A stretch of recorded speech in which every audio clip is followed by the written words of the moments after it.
कहानी 200 साल पहले की है। दो मुसाफिर एक साथ किसी मंजिल के लिए निकले। एक का नाम था लाभ सिंह और दूसरे का नाम था संतोष सिंह। दोनों एक साथ सफर कर रहे थे। दोनों में फर्क था स्वभाव का। जहां संतोष सिंह अपने नाम की तरह ही संतोषपूर्ण जीवन जीने वाला और दयालु था, तो लाभ सिंह स्वभाव से बहुत कंजूस और लालची स्वभाव का था।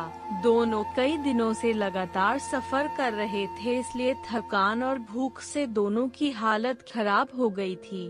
दोनों चलते चलते एक गांव तक पहुँचे। वहां उन्होंने एक गरीब साधारण सी बूढ़ी औरत के घर पर जाकर उसे आराम करने के लिए पूछा। बूढ़ी औरत स्वभाव से अच्छी थी।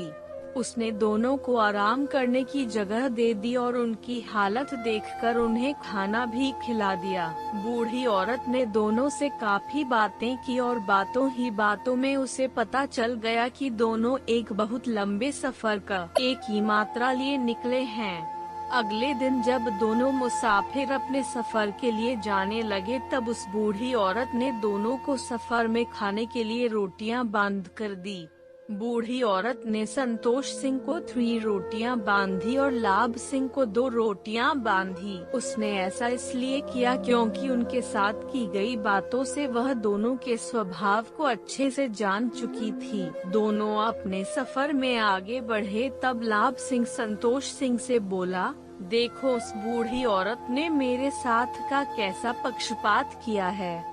उसने तुम्हें 3 रोटियां और मुझे सिर्फ 2 रोटियां दी है। संतोष सिंह ने उसे समझाते हुए कहा, कोई बात नहीं दोस्त, यह 5 रोटियां हम दोनों के लिए काफी है। शायद हम इतनी खा भी नहीं पाएंगे। अगर तुम्हें लगेगा कि तुम्हें और चाहिए तो हम मेरी तीसरी रोटी को आधी बांट कर खा लेंगे। दोनों ने अपना सफर जारी रखा। अगले दिन वो एक जंगल के पास तालाब देखकर वहां आराम करने के लिए रुके और वहीं पर उन्होंने अपनी रोटियां खाकर पानी पीकर थोड़ा आराम करने का मन बनाया। उन दोनों ने अपनी रोटियां खानी शुरू ही की थी कि तभी वहां एक और तीसरा मुसाफिर जिसका नाम आनंद लाल था आ गया।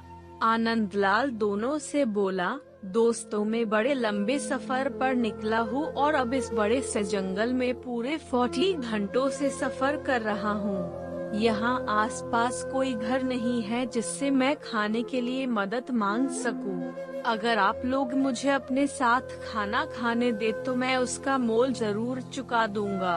लाभ सिंह तो चुप था, लेकिन संतोष सिंह उससे बोला, कोई बात नहीं, आओ तुम भी हमारे साथ खा लो। हमारे पास कुल 5 रोटियां हैं और इन 5 रोटियों में हम तीनों का पेट अच्छे से भर जाएगा। संतोष सिंह ने कहा ही था कि आनंद लाल तुरंत उनके साथ रोटियां खाने के लिए बैठ गया। संतोष सिंह ने सभी रोटियों को तोड़कर 3-3 हिस्से किए। इस तरह सभी 5 रोटियों के 15 हिस्से हो गए और सभी ने 5 बांट कर खा ली। जाते जाते आनंद लाल ने दोनों का खूब धन्यवाद किया और 5 रुपीज संतोष सिंह के हाथों में रखकर चला गया। आनंद लाल के जाने के बाद संतोष सिंह ने उन 5 रुपयों में से 3 रुपए खुद रखे और 2 रुपीज लाभ सिंह को दिए। लाभ सिंह फिर से नाराज हो गया। उसने कहा, आनंद लाल ने यह पैसे उसकी मदद करने के लिए दिए थे, ना कि इसलिए कि हमने उसको रोटियां बेची थी।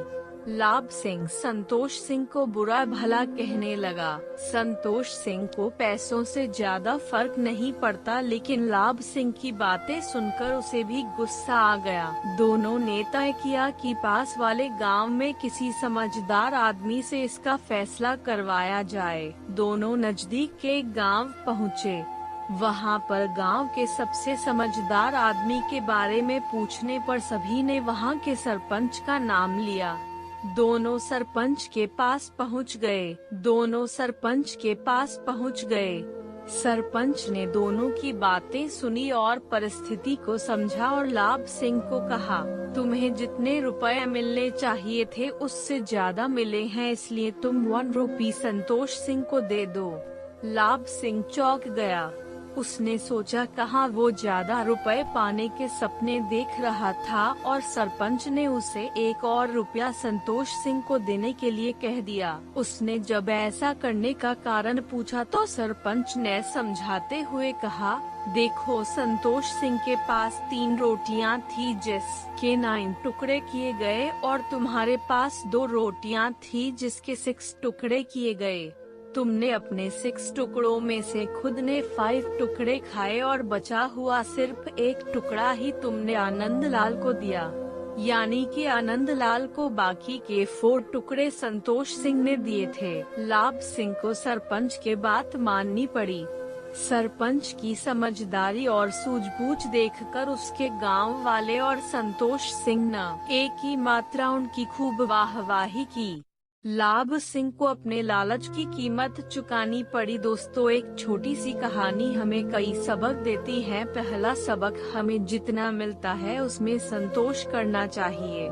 दूसरा, लाभ सिंह को सरपंच के बात माननी पड़ी।